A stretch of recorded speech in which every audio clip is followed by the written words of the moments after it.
하나님께서 그리스도 안에 계시사 세상을 자기와 화목하게 하시며 저희의 죄를 저희에게 돌리지 아니하시고 화목하게 하는 말씀을 우리에게 부탁하셨느니라. 고린도후서 5장 19절 다시 봉독하였습니다. 인간이 가장 사모하는 것 가운데 하나는 아마 평화일 것입니다. 우리나라 말에는 이 평화란 뜻을 가진 말이 몇이 있습니다.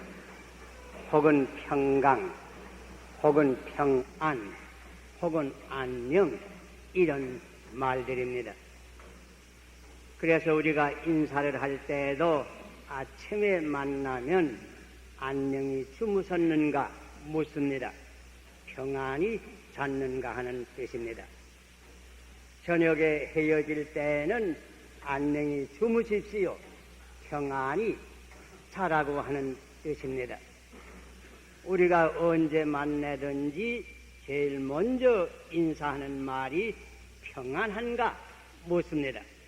또는 우리가 서로 헤어질 때에는 언제나 평안히 계시라고 이런 말로서 인사를 하는 것입니다. 옛날 아론이 이스라엘 백성을 축복할 때에도 이런 말로 하였습니다.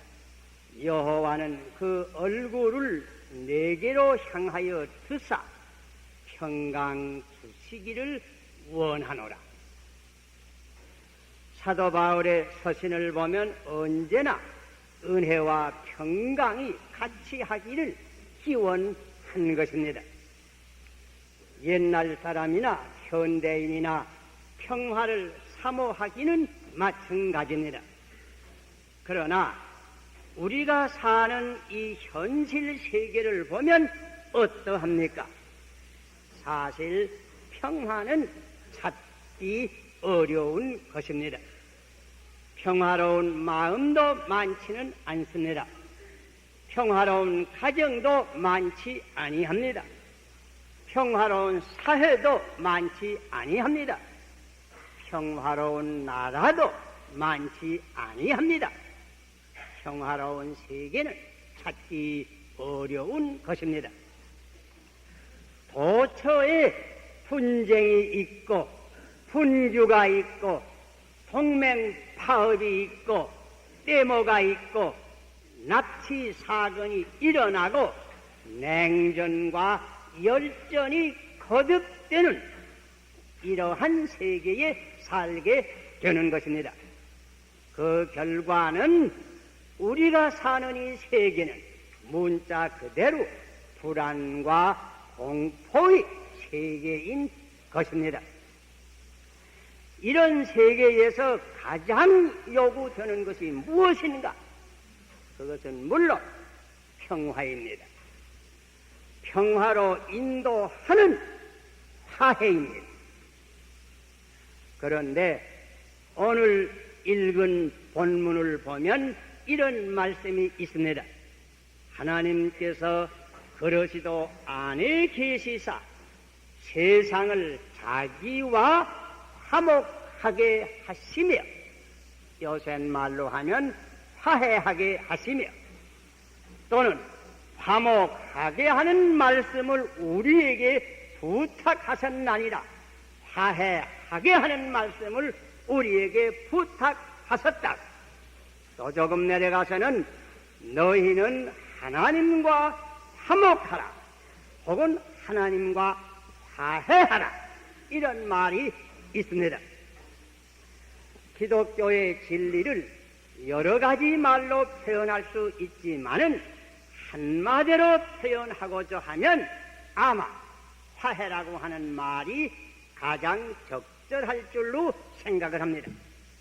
그러므로 몇 해 전 미국 연합 장로교회에서 소위 1967년 신조를 새로 제정할 때에 이 화해라고 하는 말을 중심해서 그 신조를 제정한 것을 우리가 읽어봅니다. 약 한 달 전 아프리카 케냐 나라의 수도 나이로비에서 세계개혁교회 연맹이 모이게 되었을 때에도 그 주제가 화해라고 하는 이 말이었던 것입니다. 기독교는 문자 그대로 화해의 복음이 올시다. 복음은 하나님께서 그러시도 안에서 화해의 길을 열어주신 것을 먼저 우리에게 선포하여 주시는 것입니다. 하나님은 화해의 하나님인 것을 우리에게 가르쳐 주십니다. 골로새 1장 19절 이하를 읽어보아도 같은 말씀이 적혀 있습니다. 아버지께서는 모든 충만으로 예수 안에 거하게 하시고 그의 십자가의 피로 화평을 이루사 만물 곧 땅에 있는 것들이나 하늘에 있는 것들을 그로 말미암아 자기와 화목해 되기를 기뻐하심이라. 전에 악한 행실로 멀리 떠나 마음으로 원수가 되었던 너희를 이제는 그의 육체의 죽음으로 말미암아 화목해 하사 너희를 거룩하고 흠 없고 책망할 것이 없는 자로 그 앞에 세우고자 하셨으니 만일 너희가 믿음에 거하고 터 위에 굳게 서서 너희 들은 바 복음의 소망에서 흔들리지 아니하면 그리하리라. 이 복음은 천하 만민에게 전파된 바요 나 바울은 이 복음의 일꾼이 되었노라. 인간은 본래 하나님의 형상으로 지음을 받은 하나님의 자녀, 하나님의 권속이었던 것입니다.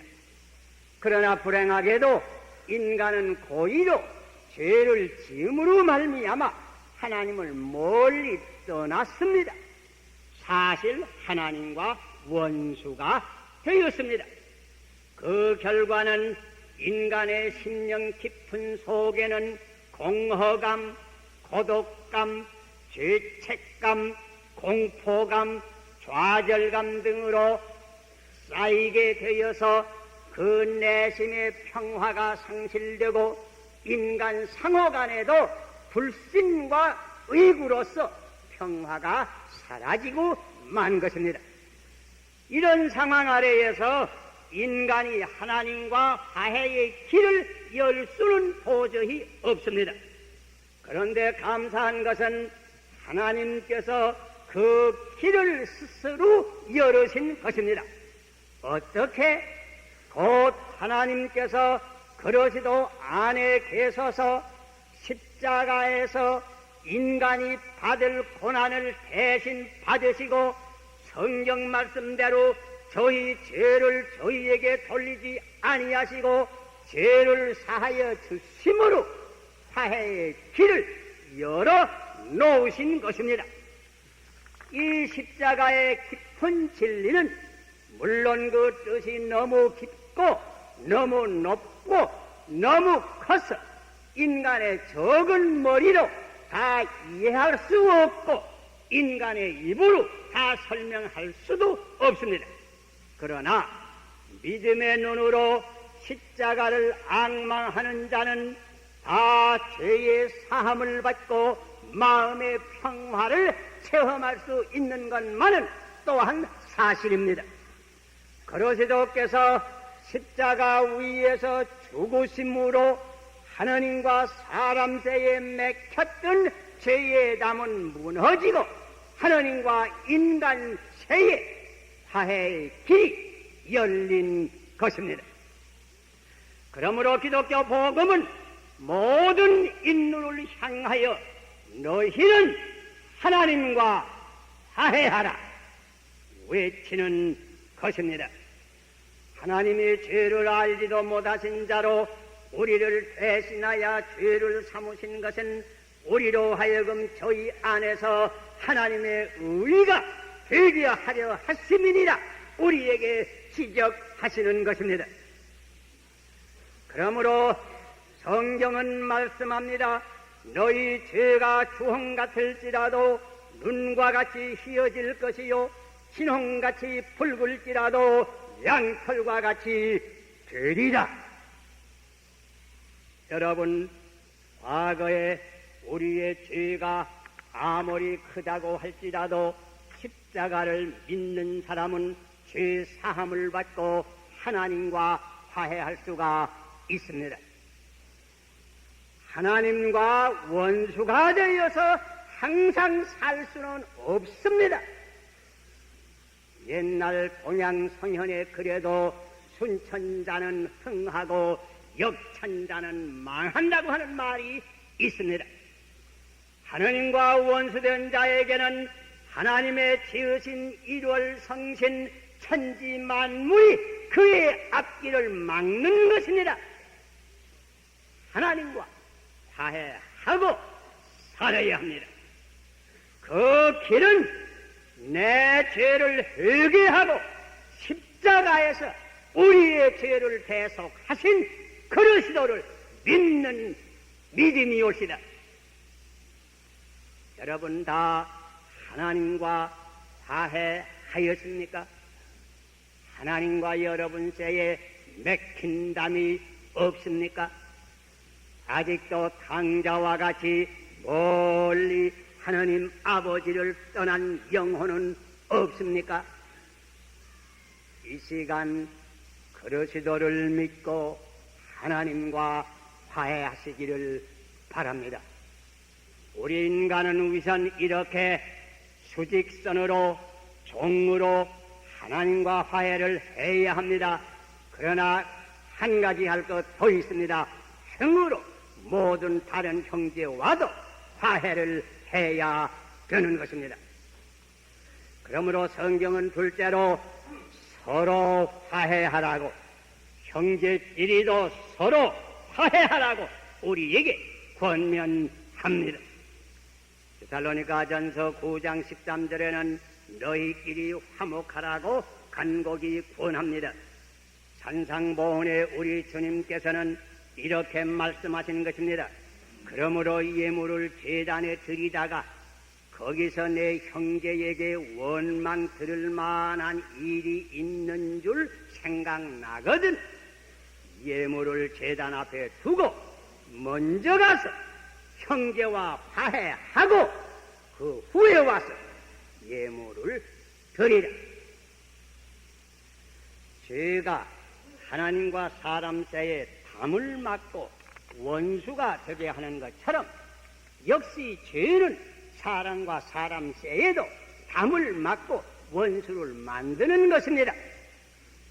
야곱의 죄가 에서와의 곧 형제간의 담을 막았고 결국은 원수가 되게 만들었던 것입니다. 요셉의 형제들의 죄가 그들과 요셉 사이에 곧 형제간의 담을 막았던 것입니다. 압살롬의 죄가 그와 다윗 사이에 곧 부자간의 담을 막고 원수를 만들었던 것입니다. 이것은 언제나 그렇습니다. 죄가 있을 때에 부부간에도 담이 맥힙니다.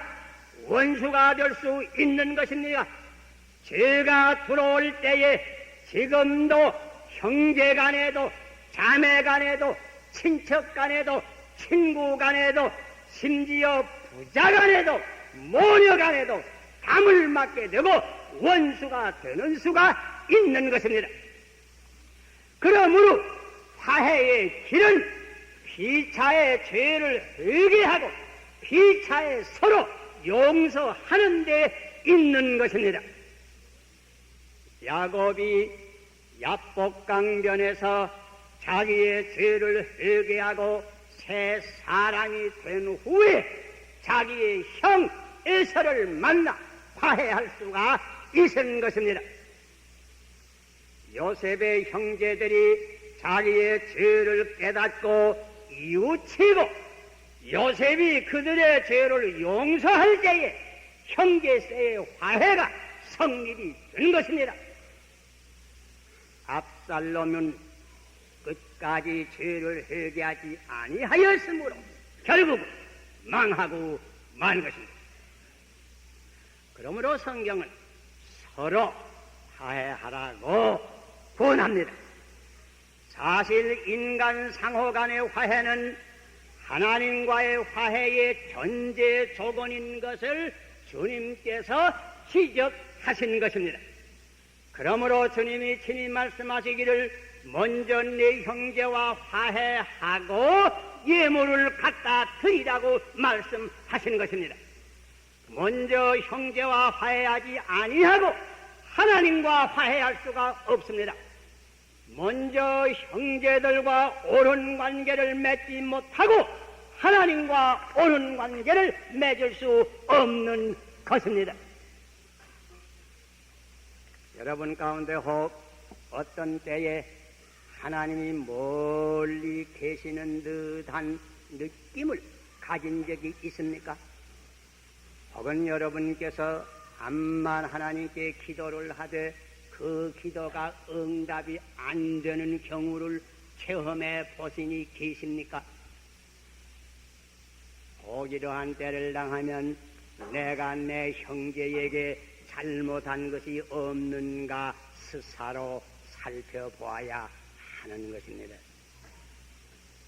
형제세에 맥힌 담이 하나님과의 세에도 역시 담이 된다고 하는 것을 우리는 언제나 기억해야 합니다.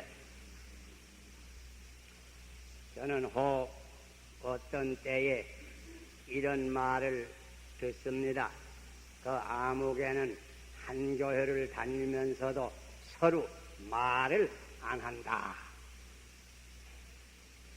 물론 인간인이 많지 있을 수 있는 일이라고 생각합니다. 그러나 절대로 그런 상태가 오래 끌어서는 아니 됩니다. 그러므로 성경은 우리에게 분명히 말씀합니다. 분을 내어도 죄를 범하지 말고 해가 지도록 분을 품지 말라고. 해가 지도록 하는 말은 다음 날까지 분을 계속하여 마음에 가지지 말라고 권면하는 것입니다. 곧 화해해야 합니다. 서로 먼저 가서 화해를 해야 합니다.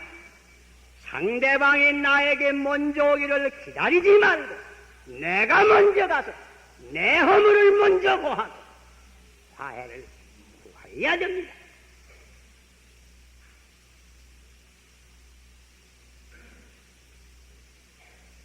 전에 레오나르도 다 빈치라는 유명한 그 성만찬의 그림을 그린 화가에 대해서 이런 이야기가 있습니다. 그이가 성만찬의 그 그림을 그릴 때 가로 유다의 얼굴을 어떻게 그릴까 생각하다가 그 자기가 제일 미워하는 사람 어떤 사람이 하나 있는데 필연 가로 유다의 얼굴이 그렇게 생겼을 때야. 그리고서는 자기가 제일 미워하는 어떤 자기 아는 사람의 얼굴을 그렸단 말이야. 가로 유대의 얼굴로. 그런데 이 그림 저 그림 다 그리다가 맨 마지막에 주님의 얼굴을 그리게 되었는데 주님의 얼굴을 암만 옳게 그리려고 할지라도 옳게 그릴 수가 없단 말이야. 그래서 어떻게 했다고 하는지 압니까? 이거 왜 내가 주님의 얼굴을 옳게 그릴 수 없을까? 이것은 비록 나와 내 형제간에 맺힌 담이 아닌가? 그래서 그이가 자기가 가장 미워하던 그 친구를 찾아가서 자기의 죄를 자복하고 그 친구와 화해를 한 후에 바로 유대의 얼굴도 다시 그렸고 예수님의 얼굴도 다시 그렸다고 합니다.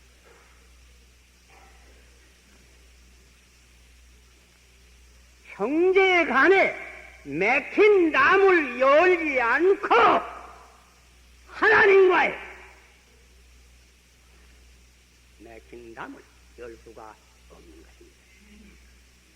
그러므로 형제 간의 화해가 아주 필요한 것입니다.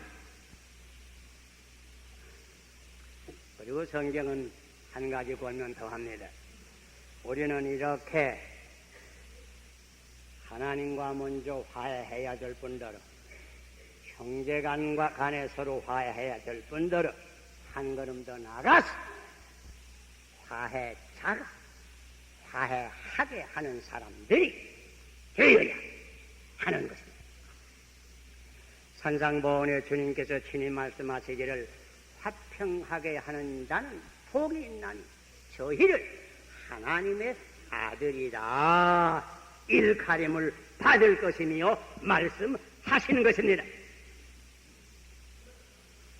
이 세상에는 이미 말씀드렸지만 불화와 분쟁이 너무나 많습니다. 부부 간에도 불화하는 수가 많습니다. 부자 간에도 불화하는 수가 있습니다. 모녀 간에도 불화하는 수가 있습니다. 친척 간에도 그렇습니다. 친구 간에도 그렇습니다. 심지어 교인 간에도 그렇습니다. 교파 간에도 그렇습니다. 한 걸음 더 나가서 인종과 인종세의 불화, 이 세계의 큰 문제 가운데 하나, 계급과 계급세의 불화, 노자 간의 불화, 현 사회의 큰 문제 가운데 하나입니다. 국가와 국가세의 불화, 세계의 큰 문제들입니다.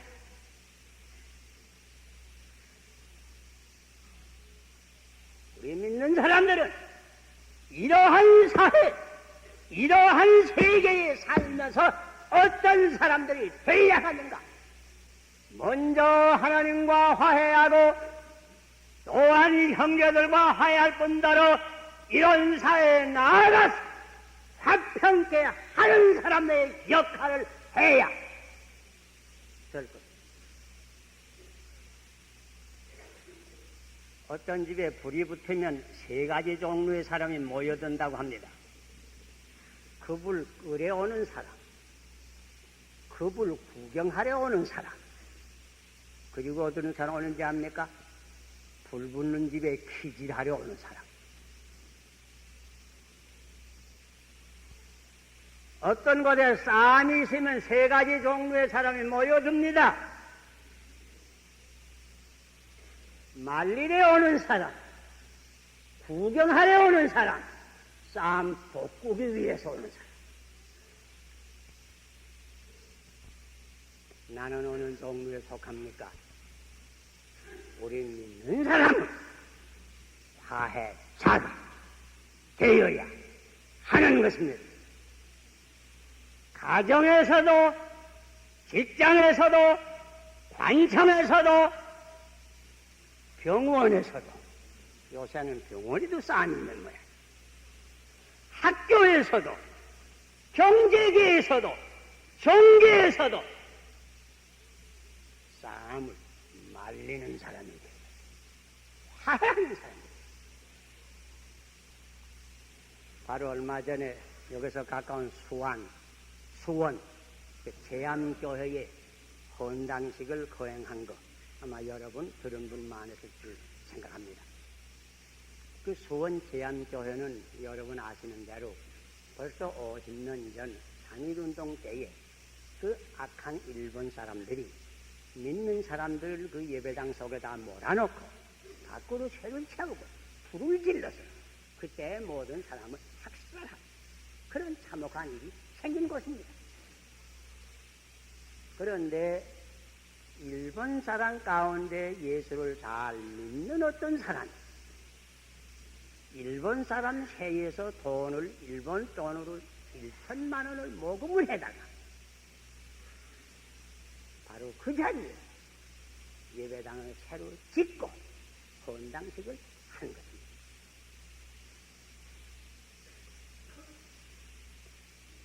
한민족과 일본 민족 사이의 화해 한 상징인 줄 생각합니다.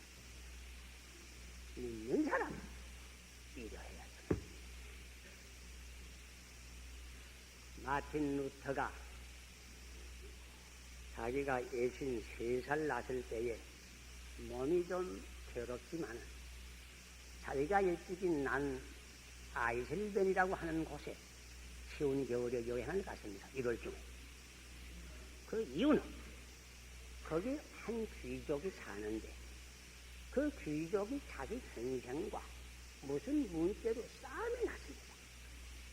그들은 다 신교를 믿는 사람들인데 교회에 턱이 안 듭니다. 그 두 형제를 화해시키기 위해서 루터가 가서 여러 날 수고를 해서 결국은 화해를 시켰습니다. 그러나 너무 과로를 했던지 어떤 날 저녁 그 여관에서 갑자기 몸이 괴로웠어요. 그날 저녁에 세상을 떠나고 만 것입니다.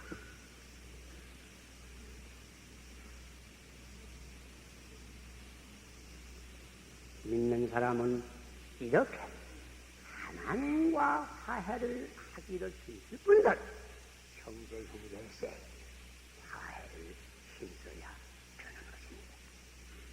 우리 교회는 화해한 사람들, 하나님과 화해하고 사람과 화해한 사람들이 모인 공동체입니다. 그러므로 교회는 언제나 화평해야 하고 교회는 그 사회, 그 지역 사회에서 언제나 화해의 역할을 해야 되는 것입니다. 하나님과 화해하라. 서로 피차에 화해하라. 화해자가 되어야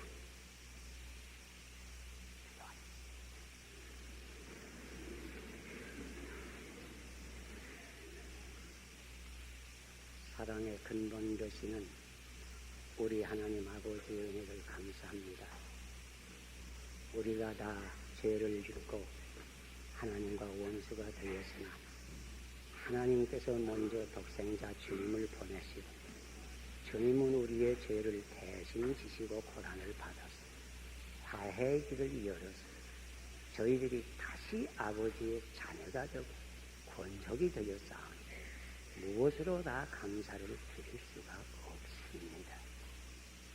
오 하나님 아버지시여, 오늘 여기 모인 우리는 하나하나가 먼저 하나님과 맺힌 담이 없는 화해를 할 수 있게 해주시고 형제와 자매 간에 또한 화해를 할 수 있게 해주시고 한 걸음 나아가서 이 분쟁 많은 세상에서 화해자의 역할 감당할 수 있는 은총을 베풀어 주시옵소서. 예수님 이름으로 기도하옵소서.